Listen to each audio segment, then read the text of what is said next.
it's Liz Yuille from Old Stables Crafts, UK independent Stampin' Up demonstrator. Thank you very much for joining me again today. I've got a slightly different project for you today.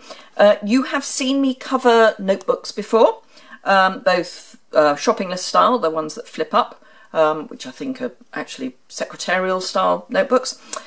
You've seen me cover pre-made notebooks. Today I'm going to make my own and show you how to do it. So I've actually made 3 slightly different variations on the same theme. This one uses the Specialty Myths and Magic Specialty Designer Series paper. So it's a slightly thicker paper than our usual Designer Series paper. Sorry, they've got a bit of a life of their own. And then some berry burst, crinkle seam binding, but it's just a little notebook, just a bit of fun. So that's using Specialty Designer Series paper. This one, which is the one I made first, is using cardstock, so coloured cardstock, and ordinary Designer Series paper. This is Pick a Pattern, and again, just, you know, little notebook. This one, which is the one that I'm going to show you how to make today, uses Thick Whisper White and is stamped. Now, the reason I'm making these this size is because they are the perfect size for our half wood mount stamps. So I'm thinking that for little gifts for people, you could fill it with all sorts of bits and pieces, including a little notebook. However, the size for this, which does give a reasonable amount of wiggle room, so this ends up 3 1/4 wide, so this is 3 1/4 and 4 1/2 inches deep. You could make it a little deeper, but it seemed like a sensible dimension. If you made them actually smaller and used 12 by 12 card, you could get 6 out of 1 sheet of 12 by 12 cardstock. I would use coloured cardstock. I think the Whisper White and the Very Vanilla would be a little bit thin, although you could of course cover them with Designer Series paper, which would help give them a bit more oomph. But frankly, I think it would be better just to use coloured cardstock. So you could make them, therefore, no, let's go back one. The basic measurements for the book that I'm making are, for the cardstock, 6 1/2 by 4 1/2. Now, if you made them 6 by 4, then you would get 6 out of 1 sheet of 12 by 12. That's where I'm getting at. Anyway, I'm going to show you how to make this one again today. There are a few tricks I have learnt along the way, which I will share with you. I'm actually going to use my trimmer rather than my scoreboard, but that's, you know, either would work. So I've already cut a piece of Thick Whisper White at 6 1/2 by 4 1/2. So obviously the centre point is going to be 3 1/4. Now, I have found that because of the way, you know, I'm just using copy paper, and because I want them to have a reasonable number of sheets in, I found that it was actually quite, it just wasn't sitting right. So for this one, I've actually scored in the middle of the card, just so that there is a place for that fold to sit. So 3 1/4 is the midpoint. So what I've done is I've gone 1/16 of an inch in each direction. So 3 3/8 and score, and 3 1/4, 3 and, oh, it's a 16th, so 3 5/16 and 3 3/16. And that way, it will give you this little lip. Yes, that's right. Right, so that's what I've done with the card. Now, obviously, I'll put all these dimensions on my blog post, which is linked immediately below, and it's the blog to this, it's the post that is for this video. Now, the paper because, let me bring in one of these again, you will see as you fold the paper, obviously the outside sheet is having to go round the inside sheets. So you do end up with this kind of lip, which is fine. Now you could fold it all in half, and if you've got an industrial size guillotine, cut it straight, which is, I did try it on one of them, this one. So on this one it is straighter, but it's still not perfect. So I have actually cut the pages quite a bit smaller. So I am allowing a little bit top and bottom so that the paper is enclosed within the book. So I'm cutting the paper at 4 3/8, so I'm taking just 1/8 of an inch off the height, and then I've cut the paper at 6 inches because that allows for the inner edges to be pushed out, if that makes sense. So yeah, so I have taken a whole ½ inch off the paper. So if I pop one on top of the other and line them up, you'll see, hopefully, yeah, so there's a ½ inch here, and then just here it's just 1/8 of an inch, because that's all that's needed, because this obviously is not folding around anything. Anyway, so we have now scored this, ready to go. I am using the same stamp set, so I'm using Painted Harvest, because, you know, it's sunflowers. I'm also going to use, just because I like the pun of it, the Just a Note from Better Together. It's a lovely, it's a 2-piece stamp set. It's huge. It's in the annual catalogue, and it's great for all occasions, because it's got Valentine's, it's got babies, it's got parties, it's got florals, stars. It's got With Sympathy, which unfortunately we do on occasions need. So it's got weddings, it's got new baby, or any new arrival, could be a new puppy, happy birthday, Merry Christmas, special day, so all sorts. But I'm just using the Just a Note because it amused me that it's a notebook. So I've got that already mounted up, and I've got the stamps that I need for my sunflower already mounted up. We are using 4 ink pads, so Daffodil Delight, Crushed Curry, Soft Suede and Early Espresso. I am going to be stamping over the edge of my card. So I've brought in a scrap. I'm going to start with the background purely because it's easier for placement. So I'm going to start with the largest of the florals. It doesn't actually matter which way round you do it, because it's a bit of a kind of, it really doesn't matter how you line them up stamp, which is perfect for me. So I'm just going to, you know, fill the space. And while I'm doing it, I will give you a little weather update. I haven't quite decided when this video is going to go out. And by the way, this is fine. It's meant to look a bit smushy. So yeah, I haven't decided when this video is going to go out, but what I can tell you is that while I'm filming it, there's snow. Because, you know, it's March. Why wouldn't it snow? We had the beast from the east a few weeks back in South Oxfordshire, and apparently it's come back again. So yeah, hey ho. Oh, bit of fluff. So yeah, it's grey, it's miserable. I'm hoping that I have turned on sufficient lighting so that you can see what I'm doing. I have got the window there because I've changed my setup. Ooh, and it's all crooked. Don't like it crooked, that's better. But yeah, it's miserable. I want to go out later and pick some daffodils before it gets really, really, really cold and they all get frostbite. Because I do like my daffodils, and the ones that are out will, I mean, they're not going to survive the cold, but if I can get some of the ones that are in bud, I might just be able to save some of them and at least have them in the house. So that is my plan for this afternoon, assuming it's not too snowy. So there we go. So that's reasonably well covered. Get rid of the Daffodil Delight, that needs re-inking. I seem to be going through a phase at the moment of having to re-ink my ink pads, but there we go. If you don't have re-inkers for your ink pads, why not? Because, you know, it makes them last longer. Right, now there is a sort of halumph. So there's this little halumph here, which I line up with this little halumph here.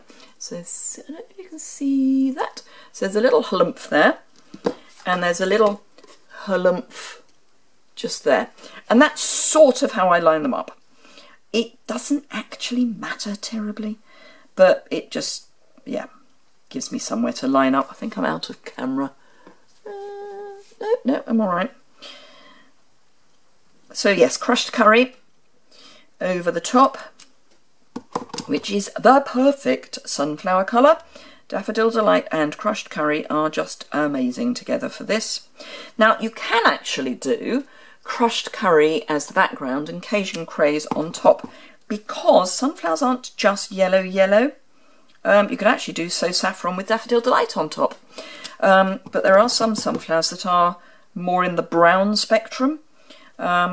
So Cajun craze, and I'm ignoring that phone, Cajun craze and Daffodil Delight, or crushed curry rather, would be quite a good mix.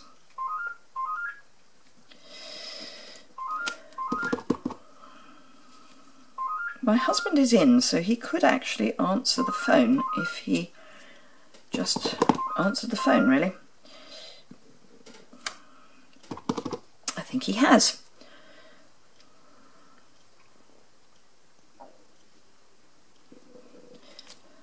So yes, this is a nice way of building up all the layers that you need for your sunflower. Probably that way. So that's those. Don't need that anymore. Right, soft suede for the inside of our sunflower. Now, again, there is a sort of a bit of a shape to these, but what I tend to do is stamp it, and if there's any white, I'll then re-stamp it. I seem to be doing a reasonably good job of lining them up this time. Oh, no, there we go. So just re-stamp it so it fills it in. Possibly not quite as dramatically as that. That's better. Oh, I missed. I'll come back. I'll come back and do that. So just a little bit over.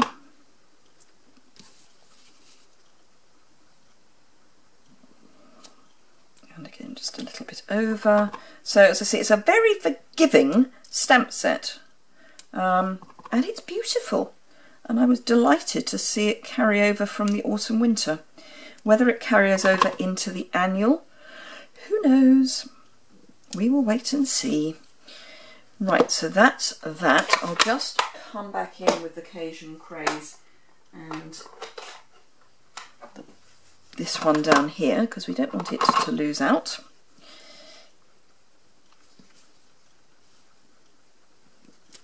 Yeah, there we are. Simple as. Right, so that's that. I will need the soft suede again, so I don't know why I'm tidying that up. Right, early espresso, and there's a little dotty one, which just gives an impression of sunflower seeds. Nothing more than that. And again, it's very forgiving on whether you stamp it once, twice, 3 times.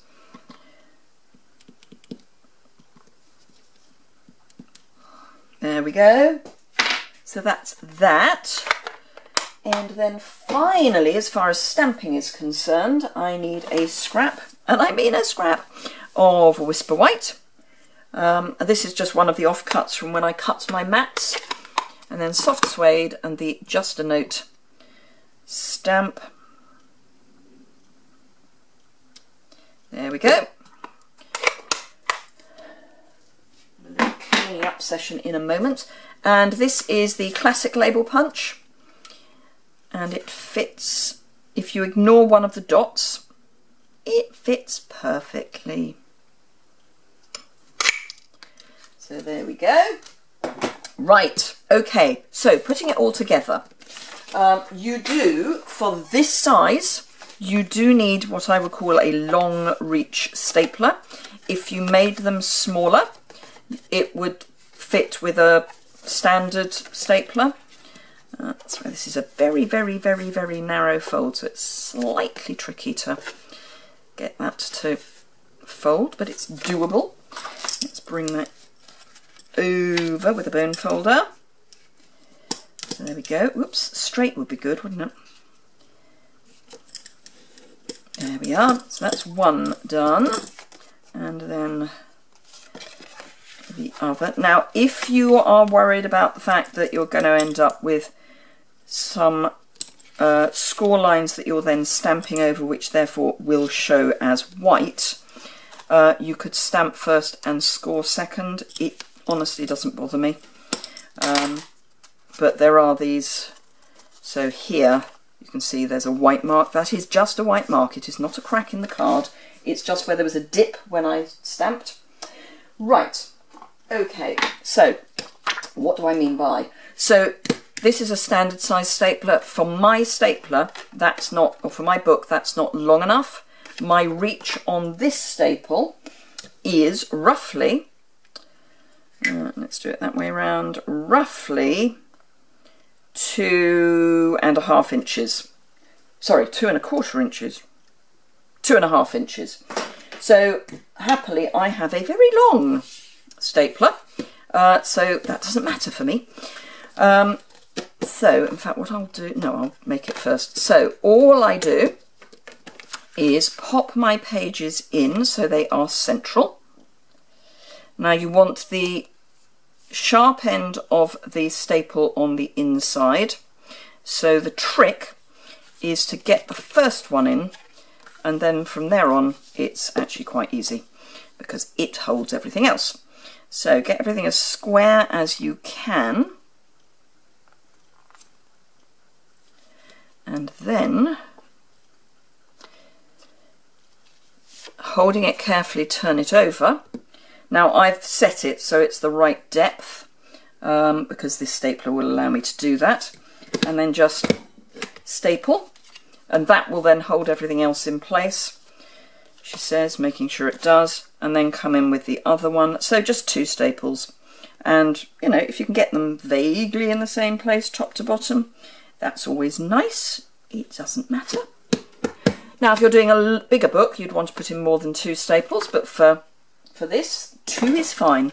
And then you're just going to encourage that fold, and because you've got that seam, it does make that easier. The easiest way to do it is to then put it under something heavy, and then it will make it kind of accept that that's what it's doing. So yeah. Right, okay, so I am going to grab some crushed curry satin stitched ribbon. So just chomp a bit of that off. So because we've used crushed curry here, obviously just pick a ribbon that goes. There is the mini chevron as well, which you could use with the crushed curry, because that comes in crushed curry. And then actually no, I'm going to tie it first. It's easier to tie it first. So all I'm going to do, now at this point you can decide, assuming it's not a up-down pattern, you can decide which is your front and which is your back. Now this is a bit too symmetrical for me, so I'm going to make that the back and have this as the front, and tie this round just the cover in a knot. I'm not going to go fancy and try and do a bow. Life is too short for doing a bow round a book. Good grief, we're at 19 minutes. Okay, so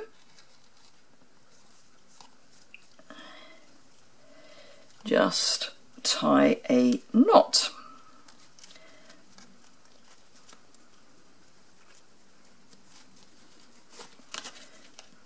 There we go. Make sure it's reasonably tight, but I have got a way of making sure that it's not going to move around too much, because what I'm then going to do is get that knot in a slightly better place, because I don't like it that far up.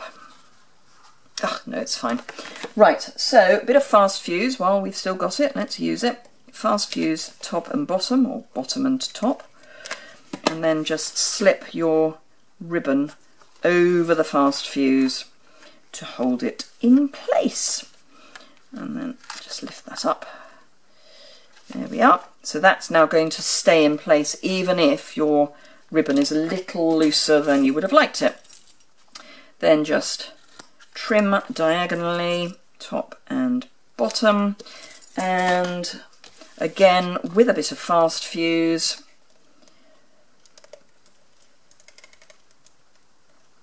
on the back of your Just a Note. You could use snail, or I wouldn't recommend dimensionals because if it's going in a bag that's going to catch, but there you go. So we've got our little selection. As I say, these all need a bit of weight to flatten them down. You could put fewer pages in them, but I wanted them to be reasonably chunky. So there you are. I hope you enjoyed that. It would be a great gift for kids parties, a fun little project for craft fairs, all those sorts of things. So yeah, I hope that's given you a few ideas, and obviously you can just change up the cover to suit the occasion. If you enjoyed it, please give it a thumbs up. If you don't already subscribe to my YouTube channel, please hit the subscribe button bottom right hand corner, and then the little notification bell on my YouTube channel. That means you'll get a notification when I post a new video.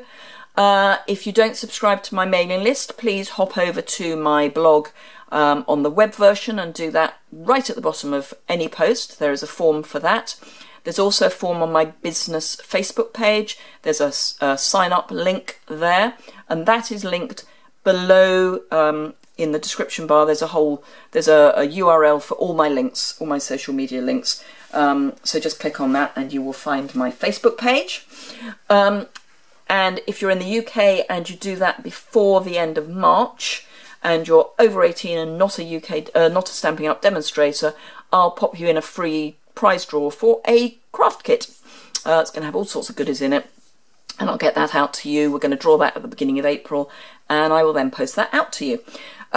If you've got any questions or queries, please drop me a comment below or drop me an email. My details are on my website, and all my social media, as I say, is in the link below. Thank you very much indeed for watching. Please do pop over to my online store if you need any products, and I will see you again very soon, I hope. Thanks a lot. Bye!